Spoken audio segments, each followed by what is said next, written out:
70 দশকের সময়কালে ভিয়েতনামের ডুংলাং নামের একটি গ্রাম ছিল। আজও সেখানে সেই গ্রামটি আছে, কিন্তু সেখানে অতীতে চর্চা হতো ভয়াবহ ব্ল্যাক ম্যাজিক। এই গ্রামের মানুষেরা মৃত লাশকে জীবিত করার ব্ল্যাক ম্যাজিক জানত এবং তারা দৃঢ়ভাবে এটা বিশ্বাস করত যে জাদু ব্যবহার করে লাশকে জীবিত করা সম্ভব।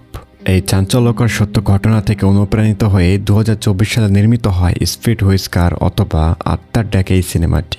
যারা শুধুমাত্র রহস্য, হরর এবং কুসংস্কার এবং ব্ল্যাক ম্যাজিকের অন্ধকার জগৎ সম্পর্কে জানতে বেশ আগ্রহী, তারা এই ভিডিওর কোনো অংশ মিস করবেন না। তা চলুন ঘুরে আসা যাক ভিয়েতনামের আলোচিত ভৌতিক গ্রাম থেকে, খুঁজে বের করব কি ভয়ঙ্কর তাণ্ডব ঘটেছিল অতীতে সেই গ্রামে। গল্পের শুরুতেই আমাদের পরিচয় হয় ডুংলাম গ্রামে থাকা একটি অত্যন্ত ধনী পরিবারের সাথে, যাদের বলা হয় ফুক ফ্যামিলি। দেখা যায় একদের রাতে এই পরিবারের একমাত্র উত্তরাধিকারী বা ছোট ছেলেটি হঠাৎ কোথাও হারিয়ে গেছে। বাড়ির সবাই মিলে তো তাকে পাগলের মতো খুঁজছিল, কিন্তু কোথাও তার চিহ্নটুকু নেই। ঠিক তখনই আমরা সেই ছোট্ট ছেলেটিকে দেখতে পাই, যার নাম গিয়া। গিয়া একাই খেলা করছিল বাহিরে, তবে হঠাৎ সে পুকুরের পাশ থেকে কারো গান গাওয়ার শব্দ শুনতে পায়। এই কৌতূহল নিয়ে গিয়া পুকুরের কাছে গিয়ে পানির দিকে তাকাতেই নিজের প্রতিচ্ছবি যেন দেখতে পায়, কিন্তু অদ্ভুতভাবে পানির ভেতরে সে ছায়াটি গিয়াকে দেখে ভয়ঙ্করভাবে অট্টহাসি দেয়। ভয়ে গিয়া তো যখনই পেছন ফেরে, সে দেখতে পায় ঠিক তার মতোই দেখতে হুবহু একজন দাঁড়িয়ে আছে, কিন্তু তার মুখটার জন্য একদমই ঝাপসা। মুখে নাক নেই, চোখ নেই, কিছুই যেন নেই, বিলার একটা মুখ। এত অদ্ভুত এক ভীতিকর চেহারা। এই দৃশ্য থেকে গিয়া এতটাই ভয় পায় যে সে পা পিছলে পুকুরের গভীর পানিতে পড়ে যায়। ঠিক তখনই বাড়ির এক পরিচারিকা সেখান দিয়ে যাচ্ছিল, কিন্তু সে গিয়াকে দেখতে না পেয়ে সেখান থেকে চলে যায়। অথচ গিয়াকে কিন্তু পানির ভেতরে টেনে নেওয়া হয়েছিল। এরই মতো দেখা যায় গিয়ার একটি খেলনা ইঁদুর নিজে নিজেই চলছিল। আবার হঠাৎ একটা রহস্যময় কালো বিড়াল এসে সেই খেলনাটি থাবায় চেপে ধরে। এই বিড়ালটি দেখে মোটর সাধারণ কোনো প্রাণী বলে মনে হচ্ছিল না। আর এভাবেই চিন পরিবর্তন হয়ে আমরা একটি বিশেষ উৎসব বা সেজমনি দেখতে পাই, যা ফুক পরিবার প্রতি বছর পালন করে থাকে। বেশ জাঁকজমকপূর্ণ আয়োজন। এখানে আমাদের পরিচয় হয় এই পরিবারের প্রধান কর্ত্রী বা মেবিসের সাথে, যিনি গিয়ার দাদি। এই উৎসব শেষে মেবিস সবাইকে জানিয়ে দেয় তার বয়স এখন 60 পার হয়ে গেছে। সে বৃদ্ধের খাতে নাম লিখিয়েছে, তাই এখন থেকে পারিবারিক এই উৎসব পালনের দায়িত্ব তিনি তার ছেলে উইনথং এবং তার স্ত্রীর হাতে তুলে দিতে চায়। তবে একটা বিষয় হলো, গিয়া যে পানিতে পড়ে গেছে এই খবর কিন্তু এদের কারো কাছে নেই। এরা কেউ জানে না যে গিয়া কোথায়, বা গিয়ার কথা মনে নেই তাদের এই উৎসব পালনের মাতোয়ারায়। তবে এমনকি সেখানে গিয়ার জন্য রাখা চেয়ারটি খালি দেখেও তারা অবাক হয় না যে গিয়া কোথায় গেছে। এরপর সবাই যখন পুকুরের পানিতে প্রদীপ ভাসাচ্ছিল, এটি উৎসবের একটি নিয়ম, তখন দেখা যায় প্রদীপগুলো অদ্ভুতভাবে এক জায়গায় যে মিলে যাচ্ছে। বেশ রহস্যজনক ব্যাপারটা, এর আগে তো এমন হয়নি। আর ঠিক তখনই সবার হাড় হিম করে দিয়ে গিয়ার নিথর দেহটি পানির উপর ভেসে উঠেছিল। এই দৃশ্য দেখে পুরো পরিবার আতঙ্কে শুদ্ধ হয়ে যায়, কান্নাকাটিতে জড়িয়ে পড়েছিল। ছেলের লাশ দেখে তার মা লান্ত জ্ঞান হারিয়ে ফেলে। দাদি মেবিচ এরা প্রচণ্ড কান্নায় লুটিয়ে পড়েছিল। এরপর আসে হৃদয় বিদারক শেষ কৃত্যের দৃশ্য। গিয়ার মা কোনোভাবে বিশ্বাস করতে পারছিল না যে তার কলিজার টুকরা আর নেই। সে পাগলের মতো আচরণ শুরু করলে তার স্বামী তাকে চর মেরে শান্ত করার চেষ্টা করে এবং শক্ত থাকার কথা বলে, মানে সান্ত্বনা দিচ্ছিল। এদিকে দাদি মেবিচও নিজেকে শান্ত রাখার চেষ্টা করছিল। সে তো গিয়ার মাকে উল্টোপাল্টা কথা শুনিয়ে বলে মা নিজের ছেলের খেয়াল রাখতে পারে না, তার মা হওয়ার কোনো যোগ্যতা নেই। মেবিচ যখন গজগজ করতে করতে নিজের ঘরে ফিরে যায়, বাড়ির পরিচারিকা মিনা তাকে জিজ্ঞাসা করে যে এমন অবস্থায় সে এত কঠোর কেন হচ্ছে, তার উচিত গিয়ার মাকে সান্ত্বনা দেওয়া। মেবিচ তাকেও ধমক দিয়ে তাড়িয়ে দেয়। তবে এরই মধ্যে হঠাৎ জানলার বাইরে থেকে মেবিচ কিছু অদ্ভুত শব্দ শুনতে পায়। বাইরে তাকিয়ে সে দেখতে পায় কিছু মানুষ যেন মুখোশ পরে হাতে লণ্ঠন নিয়ে একটি রড টেনে নিয়ে যাচ্ছিল, মানে মৃতদের খাটিয়া টেনে নিয়ে যাচ্ছিল কোথাও, এবং তাদের কাঁধে থাকা খাটের উপরে বসেছিল গিয়া। আবার সেই রহস্যময় কালো বিড়ালটিও আছে। এই অদ্ভুত ভয়ঙ্কর অবয়বগুলো দেখে তো মেবিচ জানলার সামনে এসে থেমে যায়। তবে এই অবয়বগুলো বৃদ্ধা মেবিচের দিকে তাকিয়ে পড়ে। তবে গিয়ার মুখটাও যেন এখন ঝাপসা হয়ে আছে, একেবারে দেখা যাচ্ছিল না। ভয়ে মেবিচ অনেকটা পিছিয়ে যায়। তবে বাড়ির পরিচারিকা মিনা দৌড়ে ঘরে এলে মেবিচ তো জানলার বাইরে ইশারা করে। মিনাকে দেখানোর চেষ্টা করছিল যে বাইরে দেখো কি ওগুলো, কিন্তু অবাক করা বিষয় হলো মিনা সেখানে কাউকে দেখতে পায় না। তারা সবাই তো গায়েব হয়ে গেছে, মানে ওই অবয়বগুলো শুধুমাত্র এই বৃদ্ধা মেবিচকেই দেখা দিল। এরপরে সবাই যখন ফিউনারাল বা শেষকৃত্যের জন্য নিচে জড়ো হয়, ঠিক তখনই সেই কালো বিড়ালটি গিয়ার কফিনের উপর উঠে বসে। অদ্ভুত এই বিড়াল এবং তার রহস্যময় আচরণ। তবে বিড়ালটি চলে যাওয়ার সাথে সাথে কফিনটি যেন নড়াচড়া করতে ধরে। উপস্থিত সবাই তো ভয়ে অস্থির হয়ে পড়েছিল, এ আবার কি ভীতিকর দৃশ্য। এরকম দৃশ্য তারা আগে কখনোই দেখেননি। তবে দেখা যায় তখনই ঘটে সে অবিশ্বাস্য ঘটনা, যা কেউ স্বপ্নেও ভাবেনি গিয়া হঠাৎ বেঁচে উঠবে। কফিন থেকে উঠে বসে বমি করতে শুরু করে গিয়া মানে সে বেঁচে গেল। বেশ রহস্যময় ছিল তার মৃত্যু এবং তার বেঁচে ফেরা। এই বেঁচে ফেরার রহস্য রিভিল হবে এই গল্পের শেষে। তা ভয়ে একদিকে সবাই তো কুঁকড়ে যায়, অন্যদিকে হারানো মৃত ছেলেকে ফিরে পেয়ে মা বাবা আনন্দে আত্মহারা হয়ে পড়ে। গিয়ার মায়ের নাম হচ্ছে লান এবং তার বাবা উইনথং। এরপরে বাড়িতে ডাক্তার আনা হয়। ডাক্তার গিয়াকে পরীক্ষা করানো হলে তিনি জানান একে ক্লিনিক্যাল ডেড বলে, অনেক সময় মানুষ মারা যাওয়ার কয়েক ঘন্টা পরও বেঁচে ফিরতে পারে। তার মানে গিয়ার সাথে এমনটাই ঘটেছে, সে তখন মরেছিল না। মানে ডাক্তার এই ধারণাটাই দিয়েছিল তার মা বাবাকে। তবে এখানে ডাক্তার আশ্বস্ত করে বলে গিয়া একদমই ঠিক আছে। এরপর দাদি মেভিস গিয়ার পাশে বসে কথা বলার চেষ্টা করলে কিন্তু গিয়া তার দিকে আর চোখে তাকায়। এমন এক অদ্ভুত দৃষ্টিতে তাকাচ্ছিল যা সত্যই বিপজ্জনক। মেভিসও কিছুটা ভয়ের আন্দাজ করেছিল। তবে মেভিস কিন্তু এখানে আসল সত্যটা জানে, গিয়া কিভাবে বেঁচে ফিরল এবং কেন তার দিকে এই ভয়ঙ্কর দৃষ্টিতে তাকায়। যাই হোক, সবার সামনে তো দাদি নিজেকে খুশি প্রকাশ করেছিল এবং এভাবে নিজের ঘরে ঘুমাতে যায়। গিয়া তার মা লানের হাত চেপে ধরে জানিয়েছিল তার খুব ক্ষুধা পেয়েছে, কিছু খেতে চায়। এই রাতে মেভিস যখন ঘুমানোর চেষ্টা করছিল তখন সে বাহিরে গিয়ার হাসাহাসি এবং তার দৌড়াদৌড়ি শব্দ শুনতে পায়। এই বিষয়টি ভালো করে দেখতে মেভিস যখন ঘর থেকে বের হয় সে তো কাউকে দেখতে পায় না, যেন কেউ নেই বাহিরে। তবে কার শব্দ শুনল সে? কিন্তু একটু পরেই আবার গিয়াকে দৌড়ে যেতে দেখে মেভিস। বাহিরে দিয়ে যেন দৌড়ে গেল জঙ্গলের ভেতরে। অথচ মেভিস যখন গিয়ার ঘরে উকি দেয় সে তো দেখতে পায় গিয়া সেখানে শান্ত হয়ে ঘুমাচ্ছিল। তাহলে বাহিরে কে? তার মানে এখানে দুজন গিয়া আছে, একজন ঘরে শুয়ে আছে আর অন্যজন বাহিরে খেলা করছিল। এভাবে মেভিস যখন বাইরে সে রহস্যময় গিয়াকে খুঁজতে যাচ্ছিল তার কৌতূহল হিসেবে, তখন বাড়ির পরিচারিকা মিনা সেখানে চলে আসে। সেও জানায় সে নাকি কারো শব্দ বা হাসাহাসি শব্দ শুনতে পেল আর এর জন্য বাইরে এলো। এরপর মেভিস আর মিনা মিলে সেই রহস্যময় গিয়াকে খুঁজতে বের হয়। মানে যেটা বাইরেতে ঘোরাঘুরি করছিল তারা তাকে খুঁজছিল, মানে ওই গিয়াকে। আর এভাবে তারা এক পর্যায়ে গিয়াকে খুঁজেও পায় বাহিরে। তাকে বেশ ধমক দেওয়া হয় এত রাতে কেন সে বাইরে খেলাধুলা করছিল। আর এদিকে গিয়ার মা লান্ত যখন নিজের ছেলেকে ঘুম পাড়িয়ে নিজের ঘরে ফিরছিল ঠিক তখনই মেভিসের সেই পরিচারিকা মিনা গিয়াকে সাথে নিয়ে তার সামনে এসে হাজির হয়। মিনা জানায় গিয়াকে সে বাইরে একা ঘুরতে দেখেছে, এর জন্যই তাকে ঘুম পাড়াতে নিয়ে আসলাম। আর লানের উচিত হয়নি তাকে এত রাতে বাইরে খেলতে দেওয়া। তবে মিনার মুখে এই কথা শুনে গিয়ার মায়ের পায়ের তলা থেকে তো মাটি সরে যায় যেন, কারণ সে তো এইমাত্র নিজের ছেলেকে ঘুমান্ত অবস্থায় রেখে এসেছিল। তাহলে মিনার সাথে এই গিয়াটাকে, আর এটাই যদি তার ছেলে হয় তাহলে ঘুমান্ত ওই গিয়াকে। এভাবে লান তো আতঙ্কিত হয়ে দৌড়ে গিয়ার ঘরে চলে যায় দেখতে যে ওটা কে, গিয়ার নাকি অন্য কিছু। বিছানা চাদর সরিয়ে দেখে সেখানে তো কেউ নেই। তাহলে সে এত সময় কাকে ঘুম পাড়িয়ে দিয়েছিল? এই পুরো বিষয়টা তার কাছে অত্যন্ত রহস্যময় আর বিপজ্জনক মনে হয়, যার কোনো প্রশ্নের উত্তর সে খুঁজে পায় না। পরের সকালে দেখা যায় গিয়া বেঁচে ফেরায় দাদি মেভিস খুশিতে গ্রাম জুড়ে দান খয়রাত করছেন। গরিবদের মাঝে চাল বিলি করা হচ্ছিল। তবে সাধারণ এই গ্রামবাসীদের মধ্যেই কানাঘোষা চলছিল যে গিয়া আসলে মৃত্যুর মুখ থেকে কোনো এক ভয়ঙ্কর অভিশাপ নিয়ে ফিরে এসেছে। তার ফিরে আসাটা এই গ্রামের জন্য কখনোই মঙ্গলজনক হবে না এবং এই পরিবারের জন্য অমঙ্গল বই আনবে। সে অশুভ, সে শয়তানের বাচ্চা। এইসব নিয়ে কানাঘোষা চলছিল তাদের ভেতরে। এরই মধ্যে গল্পের মোড় ঘুরে ফুক ফ্যামিলির ব্যবসার দিকে। জানা যায় তাদের একটি কনস্ট্রাকশন সাইটে ভয়াবহ এক দুর্ঘটনায় বেশ কয়েকজন শ্রমিক খুব বিভৎসভাবে মারা গেছে। এই পরিবারটি মূলত বড় মাপের বিল্ডার ছিল। তা গিয়ার মা লান এই ব্যবসা সবটা দেখাশোনা করত, মানে এই ব্যবসা দেখার দায়িত্ব ছিল গিয়ার মায়ের। এজন্য তড়িঘড়ি করে লান সাইটে গিয়ে কর্মীদের নির্দেশ দেয় যাতে এই দুর্ঘটনার খবর কোনোভাবেই বাইরে না ছড়ায়। আর এইভাবে লান এখানে বেঁচে থাকা কিছু শ্রমিকদের কিছু ঘুষ দিয়েছিল যেন তারা এই খবর বাইরে প্রকাশ না করে।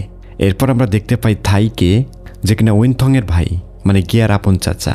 তবে থাই মানসিকভাবে কিছুটা অসুস্থ। বাড়ির কাজের মহিলাদের আলাপ থেকে তার অতীতের একটি ট্র্যাজেডি গল্প বেরিয়ে আসে। জানা যায় একসময় থাই ছিলেন অত্যন্ত সুদর্শন এক যুবক। লিলি নামের একটি সুন্দরী গায়িকার সাথে তার গভীর প্রেম হয়েছিল। কিন্তু তাদের এই সম্পর্কের কথা জানাজানি হতে এই পরিবার থেকে প্রবল বাধা আসে। লিলি তখন অন্তঃসত্ত্বা ছিল আবার। কিন্তু থাইয়ের বাবা সত্য দিয়েছিল লিলি যদি প্রথমে পুত্র সন্তান জন্ম দেয় তবেই তাকে এই পরিবারে মেনে নেওয়া হবে আর থাইয়ের সাথে তার আনুষ্ঠানিকভাবে বিয়েও দেওয়া হবে। আর এভাবে দেখা যায় লিলির কোল আলো করে তার ছেলে জন্ম হয়, মানে প্রথম সন্তান তার ছেলেই হয়েছে, যার নাম রাখা হয় খিয়াং। এরপর লিলি নিজের যোগ্যতায় থাইয়ের এই কনস্ট্রাকশন ব্যবসার হাল ধরেছিল, মানে তাকে পরিবারে মেনে নেওয়া হয়েছিল। কিন্তু লিলিকে মেনে নেওয়া হলেও মেভিস কিন্তু তার এই পুত্রবধূকে মেনে নিতে পারছিল না, তাকে অবৈধ বলে মনে করছিল। সে মনে মনে লিলিকে একদমই পছন্দ করত না। কিন্তু দেখা যায় অদ্ভুতভাবে সেই সময় সাইটে শ্রমিকরা একের পর এক অসুস্থ হয়ে মরতে শুরু করে। তবে লিলির পরিবার শ্রমিকদের কোনোই সাহায্য করেনি। এভাবেই একদিন ভয়াবহ দুর্ঘটনায় লিলি এবং তার ছেলে খিয়াং দুজনে সাইটে মারা যায়। কিন্তু এখানে এই গল্পের খুব বড় একটি টুইস্ট আছে। মানে লিলির শাশুড়ি মেবিস সে তার ছেলে থাইকে বলেছিল তোমার স্ত্রী এবং সন্তান ওই কনস্ট্রাকশন সাইটে মারা গেছে। সেখানে নাকি একটি বিল্ডিং ধস পড়ে তাদের উপর পড়েছিল এবং তারা সেখানে মারা গেছে। লাশের কোনো চিহ্ন পাওয়া যায়নি। এইভাবে বুঝ দেওয়া হয়েছিল থাইকে। আর প্রিয়তমা স্ত্রী আর সন্তানকে হারিয়ে থাই পুরোপুরি ভেঙে পড়েছিল এবং তখন থেকে সে মানসিকভাবে ভারসাম্যহীন হয়ে পড়েছে। যেহেতু থাই এখন পাগল হয়ে গেছে এজন্যই তাকে অন্য একটি ঘরে চিরদিনের জন্য বন্ধ করে রাখা হয় শিকল পরিয়ে। মানে বাইরে তাকে কখনোই আনা হয় না। এখান থেকে সিন পরিবর্তন হয়ে ফিরে আসে। একদিন আমরা দেখি থাইয়ের ঘরে একজন নারী ঢুকেছে এবং থাইকে প্রবুদ্ধ করার চেষ্টা করছিল। মানে থাইয়ের সাথে অনৈতিক সুবিধা নিচ্ছিল এই যুবতী। এই নারীর নাম অ্যানি, সে এই বাড়িতে কাজ করে। কিন্তু থাই যেন তার চোখে তার মরহুম স্ত্রী লিলিকে দেখছিল। তবে সে তো আসলে লিলি নয়, ছিল বাড়ির এই পরিচারিকা অ্যানি, মানে কাজের মেয়ে। মূলত থাইকে ফাঁদে ফেলে এ বাড়ির পুত্রবধূ হওয়ার মতলব ছিল অ্যানির। আর এই সময়টা কিন্তু এখন অনেক বছর পেরিয়ে গেছে, মানে প্রায় 7-8 বছর পেরিয়ে গেছে যে লিলি এবং তার ছেলে মারা গেছে। তাই এখানে থাইকে ফাঁদে ফেলে এ বাড়ির পুত্রবধূ হওয়ার মতলব ছিল অ্যানির। মানে কোনোভাবে কি এই বাড়ির পুত্রবধূ হওয়া যায় কিনা এটাই ছিল অ্যানির মতলব। আর এভাবে গিয়ার মা হাতে নাতে তাদেরকে ধরে ফেলে। অ্যানিকে চাকরি থেকে বাদ দেওয়া হয় এবং কঠোর শাস্তি হিসেবে তাকে একটি স্টোর রুমে বন্দি করে রাখা হয়। সেই ঘরে বন্দি থাকাকালীন অ্যানি জানালা দিয়ে গিয়াকে বাইরে দেখতে পায় এবং তার কাছে সাহায্য চেয়েছিল চিৎকার করে, যেন গিয়া তার দরজা খুলে দেয়। কিন্তু গিয়া ফিরেও তাকায় না। ঠিক তখনই সেই ঘরে রহস্যময় কালো বিড়ালটি হাজির হয় এবং দেখা যায় এক হাড় হিম করার শয়তানি সত্তা বা জিন জাতীয় কিছু। তবে মুহূর্তের মতো ঝাঁকে ঝাঁকে ইঁদুরে এসে সেই ঘরে ঢুকে অ্যানিকে জীবন্ত কামড়ে ক্ষত বিক্ষত করে মেরে ফেলে। এই রহস্যময় ইঁদুরগুলো খুবই বিপজ্জনক। চোখের পলকে কিন্তু অ্যানিকে খেয়ে ফেলেছিল। এক বিভীষিকাময় মৃত্যু ঘটল অ্যানির। আর একই রাতে দাদি মেবিস নিজের ঘরে ঘুমানোর সময় আলমারির ভেতর থেকে কিছু শব্দ শুনতে পায়। হঠাৎ করে আলমারির দরজা যেন আপনি খুলে যায়। আর অন্যদিকে লানও তার ঘরে অদ্ভুত শব্দ শুনে ছেলের খোঁজ খবর নিতে যায় যে গিয়া কোথায়। এখানে মেজোতে গিয়ার সে চাবি দেওয়া খেলনা ইঁদুরটি দেখে আচমকায় কেঁপে উঠেছিল লান, মানে বেশ ভয় পেয়েছিল। তবে গিয়া কিন্তু তখন ঘরেই ছিল। কিন্তু দাদি মেবিস তার আলমারির উপর গিয়াকে বসে থাকতে দেখে ভয় পেয়ে চিৎকার করে ওঠে। এই সময় তো এখানে গিয়ার থাকার কথা নয়, আর তাকে দেখতেও বেশ ভয়ঙ্কর ছিল। খুব ভয় পেয়েছে দাদি গিয়া কীভাবে দেখে। এর কিছুক্ষণ পরে খবর আসে যে স্টোর রুমে বন্দি থাকা অ্যানিকে ইঁদুররা খেয়ে ফেলেছে। তবে হুলস্থুলুজের মাঝে লান আবারও দেখে গিয়া যেন বাইরে দিয়ে দৌড়ে কোথাও পালাচ্ছে। আর এভাবে নিজের ছেলেকে যেতে দেখে লান তো পেছন পেছন ধাওয়া করলেও গিয়াকে আর খুঁজে পাওয়া যায় না। যেহেতু সম্ভ্রান্ত পরিবার, এর জন্য গ্রামের মানুষজন মিলে গিয়াকে খুঁজতে শুরু করে। তার শেষ পর্যন্ত দেখা যায় গিয়া একটি পুরানো কবরস্থানে বসে আছে। তবে গিয়ার মা সেখানে পৌঁছাতেই এক নারী আত্মার মতো ছায়া দেখতে পায়। আর তা যেন পরক্ষণেই মিলিয়ে যায়। মনে হচ্ছে এখানে অশুভ কোনো কিছু আনাগোনা আছে। আর গিয়ার এই কবরস্থানে এসে বসে থাকার পেছনে অবশ্যই কোনো কারণ তো রয়েছে। আর এখানে গিয়া কিন্তু কেমন যেন অচেতন হয়ে পড়েছিল। গিয়ার বাবা উইনথং যখন তার ছেলেকে কোলে তুলে নেয়, গিয়া তখন অচেতন বা কোনোভাবে যেন মারা গেছে বলে মনে হচ্ছিল। তবে এর চেয়ে ভয়ঙ্কর দৃশ্য হলো তখন দেখা যায় গিয়ার বুকে গভীর ক্ষত এবং সেখানে অসংখ্য পোকা কিলবিল করছিল। মানে এটা দেখে মনে হচ্ছে গিয়া যেন মৃত পচা একটি লাশ। এই বিভৎস দৃশ্য দেখে সবাই শিউরে উঠেছিল। তারা চলে যাওয়ার পর সেখানে সে ভয়ঙ্কর শয়তানি মূর্তিকে আবারও দেখা যায়। তার মানে গিয়ার অচেতন হয়ে যাওয়া এবং তার শরীরে এই পচন, এর গভীর কোনো রহস্য তো রয়েছে। পরের দিন পরিস্থিতি সামলাতে একজন ওজে বা শামানকে ডাকা হয় বাড়িতে। শামান বাড়িটি পরীক্ষা করে জানায় এই পরিবারে দীর্ঘকাল ধরে এক অশুভ শক্তির বাস এবং সাম্প্রতিক এই মৃত্যুগুলো তারই অভিশাপ। তাই তান্ত্রিক ভয়ঙ্কর এক সত্য ফাঁস করে, তা হলো গিয়া আসলে সেই শয়তানের ভেসেল বা আধার হিসেবে ব্যবহৃত হচ্ছে। মানে শয়তান এখন গিয়ার শরীরের ভেতরেই আছে। তাই গিয়াকে বাঁচাতে হলে পূর্ণিমা রাতে একটি বিশেষ তান্ত্রিক রিচুয়াল বা সেজমনি করতে হবে, যা জাদু কাটিয়ে দিবে এবং এই পরিবার থেকে অশুভ শক্তিকে তাড়িয়ে দিবে। তবে শামান সতর্ক করে জানাই এই রিচুয়ালে চরম ঝুঁকি আছে, এমনকি গিয়ার প্রাণও চলে যেতে পারে চিরতরে। কিন্তু এই শামান একটা কথা পরিষ্কার করে জানিয়ে দেয়, গিয়া মারা যাওয়ার পর থেকেই এই অশুভ শক্তির দাপট শুরু হয়েছে। সহজ কথায় গিয়াকে বাঁচিয়ে তোলার পেছনে ছিল এই শয়তানি শক্তি। মানে গিয়া যে পানিতে পড়ে গিয়েছিল এবং তারপরে যে একটি বিড়াল এসে গিয়াকে বাঁচিয়ে দিল, এই বাঁচাটা ছিল জিন বা শয়তান বা কালো জাদুর প্রভাব। মানে শামান যদি এখন রিচুয়াল করে তাহলে গিয়া হয়তো বাঁচতে পারে, নয়তো সে মরা পচা লাশ হিসেবে থাকতে পারে। মানে তার শরীর থেকে সেই শয়তানি প্রভাব হয়তো চলে যাবে, আর সেটা চলে গেলে তো গিয়া একেবারেই মারা যাবে। তবে এইসব কথা শুনে গিয়ার মা লাং প্রচণ্ড মানসিক চাপের মধ্যে পড়ে যায়। সে তার হাজবেন্ড উইনকে জানায় এখন তারা কি করবে। তান্ত্রিকের কথা রাজি হয়ে শয়তান তারা গিয়াকে জীবিত করবে নাকি এই রিচুয়ালটা তারা করবেই না। মানে এখানে 50-50 চান্স আছে যে গিয়া বাঁচবে, নয়তো সে নিথ লাশ হয়ে থাকবে। তান্ত্রিক এখানে ধারণা করছিল যে গিয়ার ভেতরে কোনো মানুষ নেই, তার ভেতরে জিন তাকে চালনা করছে। আসল গিয়া তো মারা গেছে সে পানিতে পড়েই। ঠিক সেই সময় তাদের পরিচারিকা মিনা সেখানে আসে। সে তাদের এক অদ্ভুত অভিজ্ঞতার কথা শোনায়।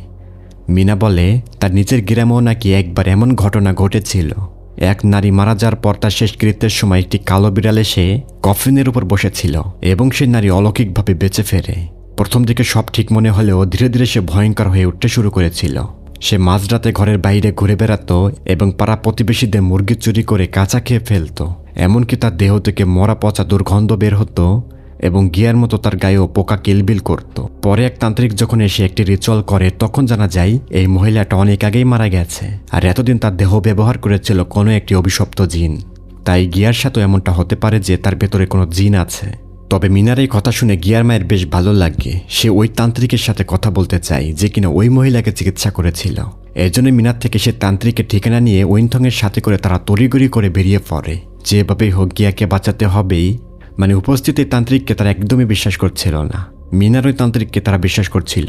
এদিকে বাড়ির অন্য এক পরিচারিকা সেই শয়তানি শক্তির কবলে পড়ে প্রাণ হারায়, যা তাই নিজের চোখে দেখে ফেললে প্রচণ্ড ভয় পেয়ে বিচলিত হয়ে পড়েছিল যে কি হচ্ছে বাড়িতে। অন্যদিকে গিয়ার মা আর ওইনথং সেই ঠিকানায় পৌঁছে জানতে পারে সে তান্ত্রিক অনেক আগেই মারা গেছেন। এই খবরটা তাদের মনের ভেতর পাহাড় ভেঙে পড়ার মতো ছিল, কারণ গিয়াকে বাঁচানোর এটাই ছিল শেষ ভরসা। মিনার জানানো সে তান্ত্রিকটাই ছিল তাদের শেষ হাতিয়ার। কিন্তু গিয়ার মা লান তো হার মানতে চায় না। সে তান্ত্রিকের এক শিষ্যর হাতে পায়ে ধরে সাহায্য চায়, আর সেই শিষ্য তখন তাকে একটি প্রাচীন তান্ত্রিক বা মন্ত্রপত বই দেয় যা গিয়াকে বাঁচাতে সাহায্য করলেও করতে পারে। বইটি নিয়ে তারা যখন বাড়ি ফেরে তখন দেখা যায় মেবি সে ভয়ঙ্কর শামানকে নিয়ে রিচুয়ালের সব আয়োজন সেরে ফেলেছে। তবে গিয়ার মা তো চায় না এই কবিরাজকে দিয়ে এই রিচুয়াল করানো হোক। এর জন্য গিয়ার মার ওইনথং তাকে থামানোর চেষ্টা করে এবং বলে যে তাদের কাছে একটি নিরাপদ পদ্ধতি আছে। মিনা বলেছে সেই পদ্ধতির কথা, আর গিয়াকে সেই পদ্ধতি অবলম্বন করে বাঁচানো সম্ভব হতে পারে। কিন্তু মেবিস কারো কথা শুনতে নারাজ। সে এই কবিরাজকে দিয়ে রিচুয়াল করাতে চায়, কারণ এই শামান বা কবিরাজ তাকে যে পদ্ধতি দেখাচ্ছে বা কবিরাজ যে পদ্ধতি জানিয়েছে, মেবি সেই পদ্ধতিকে অন্ধের মতো বিশ্বাস করছিল। এই কবিরাজকে তার ভালো লাগছিল। তবে এই নিয়ে লান এবং মেবিসের ভেতরে কথা কাটাকাটি হয় এবং এক পর্যায়ে মেবিস গিয়ার মাকে সবকিছুর জন্য দায়ী করে। আর ঠিক এই জায়গাতে এই মুভির সবচেয়ে বড় আর চাঞ্চল্যকর টুইস্টটি ফাঁস হয়। আর এখান থেকে ভিডিওর এই কথাগুলো একটু মন দিয়ে শুনবেন, তাহলে বুঝতে পারবেন যে কি টুইস্ট আছে। সত্যটা হলো, যখন থাইয়ের প্রেমিকা লিলির ছেলে কিয়াং জন্ম নিয়েছিল তখন মেবি সে কালো জাদুকরের কাছে গিয়েছিল এবং সে কবিরাজ গণনা করে বলেছিল যে এই পরিবারে থাইয়ের যে সন্তান আছে সে হবে এক অভিশপ্ত আত্মা, সে হবে এক অভিশপ্ত শয়তানের বশীভূত এবং এই পরিবারের ধ্বংস ডেকে আনবে। যেভাবে হোক থাই এবং লিলির এই সন্তানকে মেরে ফেলতেই হবে। আবার তখন একই সময় কিন্তু লান বা গিয়ারমাও কিন্তু অন্তঃসত্ত্বা ছিল, প্রেগনেন্ট ছিল। তবে মেবিস কোনোভাবে লিলির সন্তানকে মেনে নিতে পারছিল না। তাছাড়া লিলির সন্তান ছিল তথাকথিত এক অবৈধ সন্তান, আবার সামানের কথা মতো সে অভিশপ্ত। এর জন্যই মেবিস গিয়ার মাকে বাধ্য করেছিল লিলির ওই নিষ্পাপ নবজাতক সন্তানকে মেরে ফেলতে। মেবিস লানকে বলেছিল লিলির বাচ্চা বেঁচে থাকলে গিয়ার অমঙ্গল হবে, কারণ সে তো অভিশপ্ত সন্তান, গিয়াও অভিশপ্ত হতে পারে। পরিবারের স্বার্থে এবং নিজের সন্তানের মায়ায় পড়ে গিয়ার মা লিলির ঘুমান্ত বাচ্চা খিয়াংয়ের মুখের উপর বালির চাপা দিয়ে তাকে শ্বাসরোধ করে হত্যা করেছিল। তবে শেষ মুহূর্তে লিলি এই বিভৎস দৃশ্য দেখে ফেলে যে লান তার নবজাতক বাচ্চাকে মেরে ফেলল। মায়ের মন বলে কথা, নিজের সন্তানের হত্যাকারী লানের সাথে বেশ ধস্তাধস্তি আরম্ভ হয়। এমন পাপিষ্ট নারীকে যতটা সম্ভব ধিক্কার জানিয়ে মারধর করার চেষ্টা করছিল বেচারা লিলি, সন্তান হারা এক অসহায় মা লিলি। তবে এই সময় এবার মেবিসের পরিচারিকা সেখানে হাজির হয়। এই তিনজনের মারামারির মধ্যে লিলিকে ধাক্কা দিয়ে সিঁড়ি থেকে ফেলে দেয় লান। মারা যায় লিলি। তবে নিজেদের সম্মান বাঁচাতে এবং এই জোড়াক্ষণের রহস্য ধামাচাপা দিতে তারা মিথ্যা গল্প রটিয়ে দেয়। তারা এই গল্প রটিয়ে দেয় যে লিলি আর তার ছেলে কনস্ট্রাকশন সাইটে দুর্ঘটনায় মারা গেছে। লিলির হাজব্যান্ড থাই এই মিথ্যা ঘটনার পর থেকে মানসিক ভারসাম্য হারিয়ে ফেলেছিল। থাইয়ের কাছে আসল ঘটনা কিন্তু ধামাচাপা দেওয়া হয়েছিল। আর চীন এখান থেকে বর্তমানে ফেরে ওইনথং এই সত্য ঘটনাগুলো শুনে হতভম্ব হয়ে যায়, কারণ সে এসবের কিছুই জানত না। তবে সেই যে রহস্যময় কালো বিড়াল, এখন ধারণা করা হচ্ছে ওটা ছিল লিলির অতৃপ্ত আত্মা, আর গিয়াকে যে শয়তান পজেস করেছে সেটা লিলির সে জমানো ক্ষোভ আর প্রতিশোধের এক রূপ, যা আসলে একটু পরে আমরা জানতে পারবো আসলে কি রহস্য ছিল।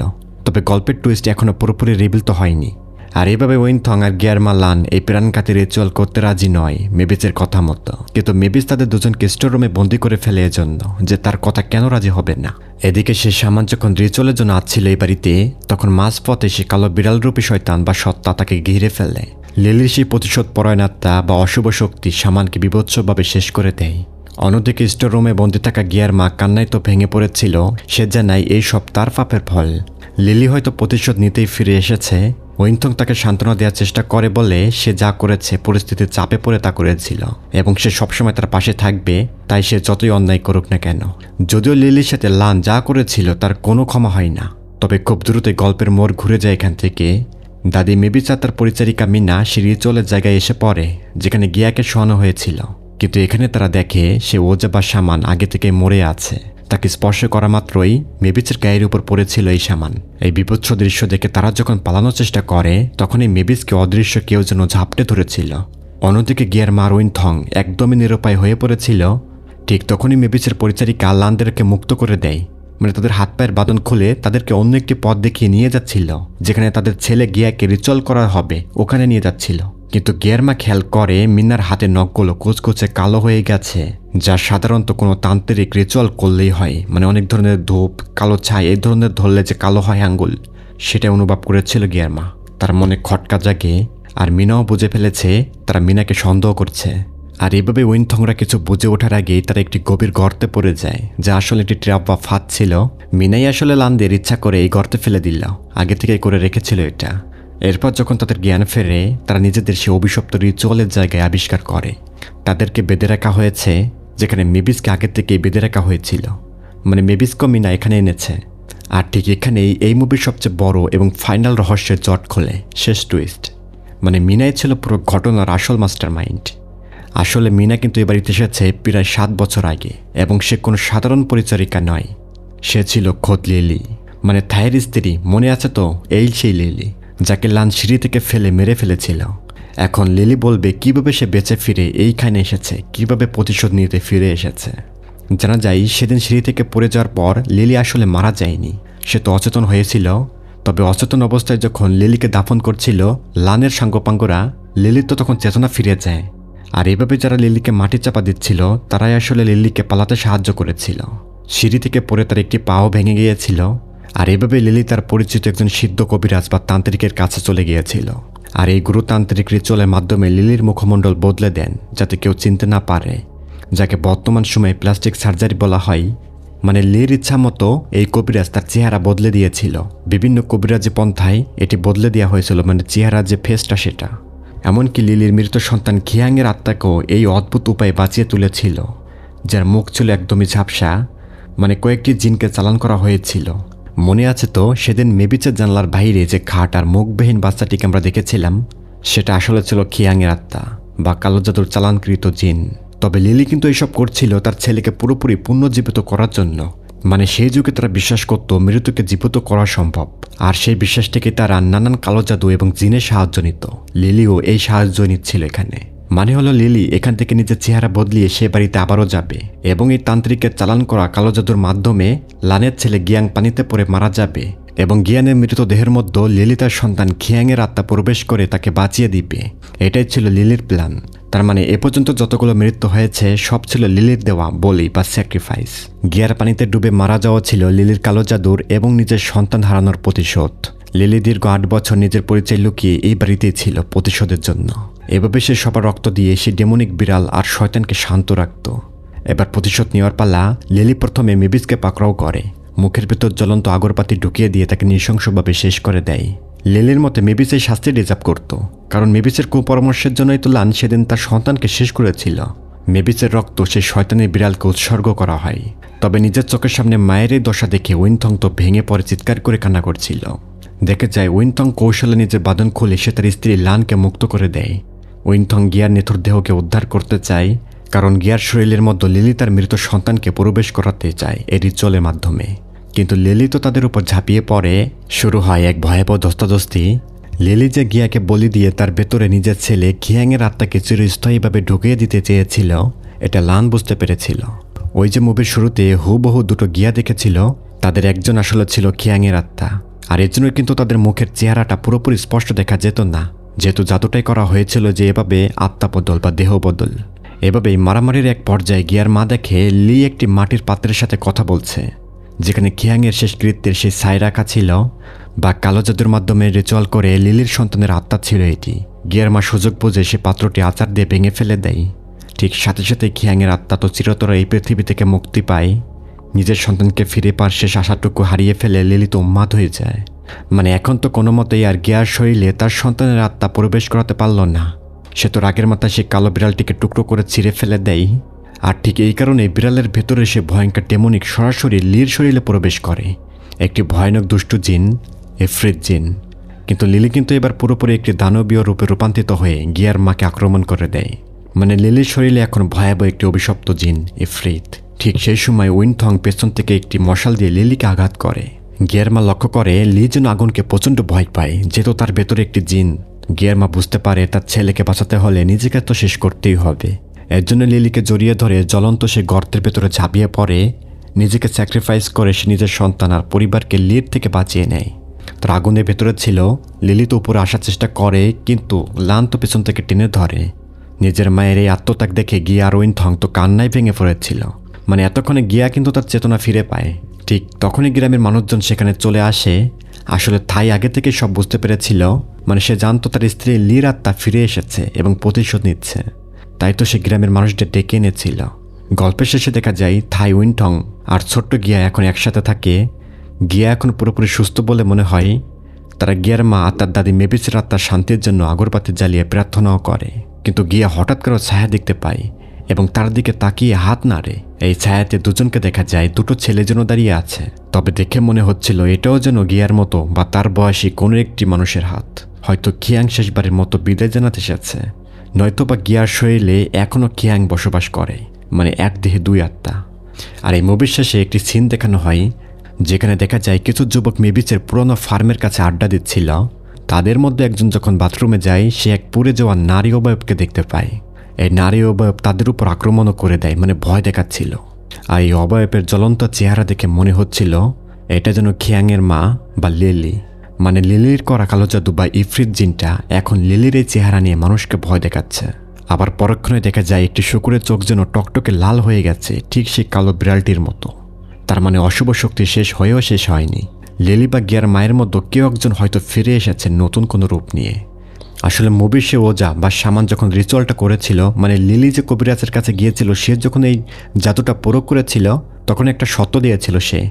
তা হলো এই কালো বিড়ালটি যদি পুরোপুরি লিলির রক্ত পান করে নেয়, তবে সে ডিমন বা ইফরিত শয়তান তাকে পুরোপুরি পজেস করে ফেলবে, তার রূপ নিয়ে তাণ্ডব শুরু করবে পরবর্তীতে। আর আমার মনে হয় শেষে ঠিক এই জায়গাতেই বড় একটা গোলমেল হয়ে গেছে। আগুনের মধ্যে পড়ে যাওয়ার আগে যখন লিলি পুরোপুরি সে অশুভ শক্তির নিয়ন্ত্রণে চলে গিয়েছিল, তখন থেকে কালো জাদুর শক্তিটা একদমই মুক্ত হয়ে যায়, যার ফলে সে এখন যে কাউকে নিজের নিয়ন্ত্রণে নিয়ে ব্যবহার করতে পারে বা যে কাউকে শেষ করে দিতে পারে। তো এটাই ছিল কালো জাদুর এক ভয়ঙ্কর প্রতিশোধের গল্প। লিলি ফোক ফ্যামিলিকে ধ্বংস করার জন্য এবং নিজের ছেলেকে ফিরে পেতে কোন পর্যায়ে কত পর্যন্ত যেতে পারে তা আমরা এই মুভিতে দেখেছি। যদিও লিলি সে স্বপ্ন পূরণ হয়নি, কিন্তু আমার কেন যেন মনে হয় গল্পের শেষটা আসলে এখানেই নয়। আবার শেষে গিয়া যে বাচ্চার ছায়াটা দেখেছিল সেটা হয়তো খিয়াং নয়, বরং খোঁজ সেই অভিশপ্ত জিন, ইফরিত শয়তান, যে জিনটাকে লিলি কালো জাদু করে এই পরিবারে পাঠিয়েছিল প্রতিশোধ নেওয়ার জন্য। আশা করি এই হরর গল্প মুভিটা আপনাদের ভালো লেগেছে। যদিও খুবই পেঁচানো, যতটা সম্ভব আমি এক্সপ্লেন করার চেষ্টা করেছি বুঝিয়ে। একবার না বুঝলে দুইবার দেখুন ভিডিওটা, অবশ্যই বুঝতে পারবেন। আর এই মুভির দ্বিতীয় পার্ট যদি রিলিজ হয় অবশ্যই আমি এখানে এক্সপ্লেন করব। আর দ্বিতীয় পার্ট যদি রিলিজ না হয় এবং আমি যদি দিতে না পারি এখানে, তাহলে আমাকে ক্ষমা করবেন। আপনারা আমার অন্য ভিডিওগুলো দেখতে পারেন। তা কেমন লেগেছে ভিডিওটি জানিয়ে দিন কমেন্টে। ভালো লাগলে শেয়ার করতে পারেন। আর এখানেই বিদায় নিচ্ছি, ভালো থাকবেন।